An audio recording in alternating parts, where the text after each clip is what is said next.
성도님들, 저는 뭐 맵고 짠 거, 단 거, 뭐 하여튼 뭐든 다 잘 먹는 편이지만 그럼에도 음식의 맛이 지나치게 짜다든지 혹은 뭐 지나치게 싱거운 것보다는 아무래도 균형 잡힌 맛을 좋아합니다. 이런 균형을 성경적으로 표현하면 공평과 정의라고 표현할 수 있을 것 같습니다. 이렇게 하나님의 공의로우심과 하나님의 자비로우심, 사랑, 이 철저하게 잘 균형 잡힌 것이 바로 율법의 특징입니다.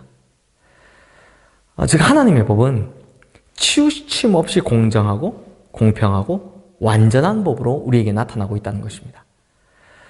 그러다 보니 하나님의 완전과 공평은 정의로워야 할 때는 정의롭고 또 굉장히 무서워야 할 때는 과감하게 무섭지만 반면에 때로는 지나치다 싶을 정도로 자비롭고 또 포용해 주어야 할 때는 확실하게 포용해 주신다는 것입니다. 오늘 본문 18절에서 20절 말씀 보시면 하나님께서 절대로 용서하지 못하는 것을 말씀하십니다. 너는 무당을 살려두지 말라. 짐승과 행음하는 자는 반드시 죽일지니라. 여호와 외에 다른 신에게 제사 드리는 자는 멸할지니라. 그러니까 이 법은 절대로 용납하지 마라. 반드시 죽이라. 이런 유의 법입니다. 즉 사람들을 하나님 앞에 나가는 것을 막고 헛된 사술로 이 영을 흐리게 하는 자들, 또 하나님의 형상인 인간의 존엄성을 해치고 또 짐승과 행음하는 자들, 우상 숭배하는 자들, 이런 자들은 절대로 살려두지 말라라는 것입니다. 이런 자들에겐 용서란 없습니다. 이런 것을 보면 하나님의 법이 굉장히 무섭게 느껴지지만요, 이것이 하나님의 정의요, 하나님의 공의인 것입니다. 그런데 반면 하나님께서는 어떤 일이 있더라도 자비를 베풀어라 라고 말씀하시는 계층이 있습니다. 오늘 본문 21절부터 그 아래 말씀을 쭉 보시면 21절에는 이방 나그네를 압제하지 말라고, 22절부터 24절 말씀에는 과부나 고아를 해롭게 하지 말라고, 심지어 그들을 괴롭히면 내가 직접 복수하겠다라고 말씀하시고요. 25절부터 27절 말씀에는 가난하여 빚진 자들에게 채권자처럼 굴지 말고 이자는 받지 말라라고 말씀하십니다. 왜냐? 하나님께서 이방 나그네에게 자비를 베풀라라고 하신 것은 이스라엘 백성도 이집트에서 430년 동안 이 객이 되어 봤기 때문입니다. 처지 바꿔서 생각해봐라 라는 것이죠.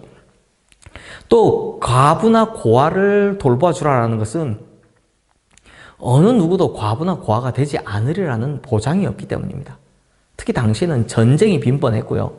또 의술도 발달하지 않았고요. 또 여러 사고들에 대한 안전대책도 부족했기 때문에 누구에게나 이런 위험이 있으므로 언제나 같은 처지가 될 수 있다는 것을 알고 서로가 서로를 잘 도와주라라는 것입니다.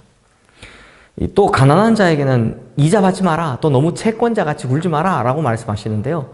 특히 그에게 옷을 저당 잡혔거든 해가 지기 전엔 무조건 돌려주라라고 말씀하십니다.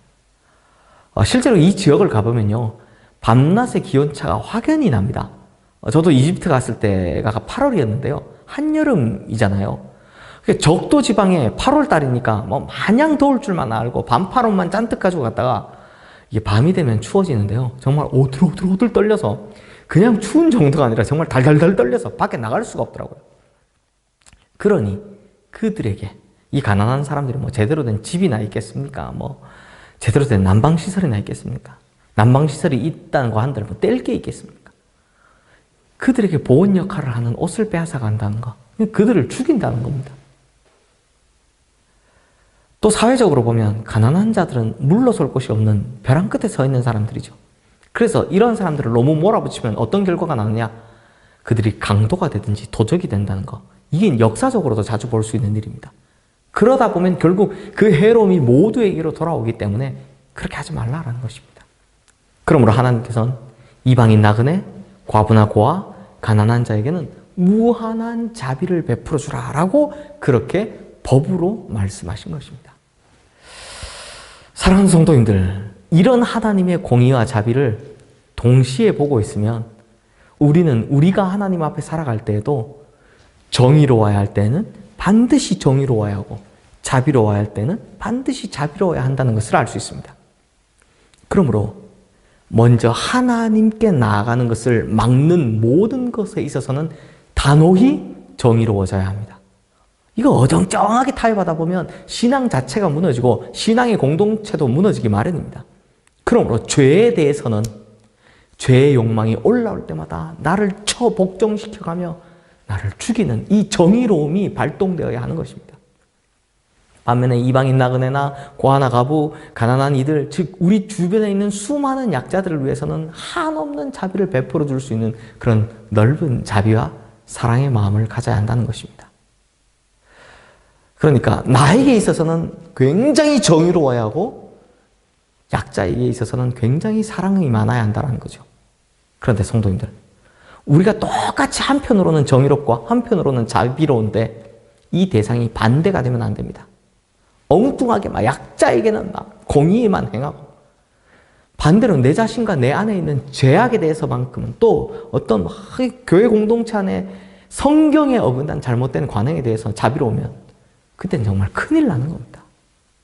그러므로 우리 시흥의 모든 성도님들과 우리 시흥교회는 우리 안에 있는, 내 안에 있는 모든 죄와 말씀에 어긋난 것들에 대해서는 정의롭고 반면에 주변의 수많은 약자들에 대해서만큼은 섬길 줄 아는 하나님의 균형, 이 공의와 사랑을 잘 이루어 가시기를 주님의 이름으로 축원합니다. 기도하겠습니다. 하나님 아버지, 우리 교회와 우리 성도님들은 하나님의 공의와 사랑을 잘 구현할 수 있는 그런 인생 살아가게 하여 주시옵소서. 나에게 있어서만큼은, 죄에게 있어서만큼은, 이 죄의 욕망에 있어서만큼은 한없이 공의롭게 하시고 반대로 약자들을 향해서는 한없이 자비롭게 할 수 있는 그런 우리 교회와 우리 성도님들 되게 하여 주시옵소서. 이것이 반대가 되어서 정말 하나님 말씀에 어긋난 엉뚱한 삶을 살아가지 않게 하여 주시옵소서. 오직 하나님의 말씀대로 나에게는 공의롭고 타인에게는 자비로운 그 균형 잘 이루어가는 우리 성도님들 다 되게 하여 주시옵소서. 예수님 이름으로 기도드리옵나이다. 아멘.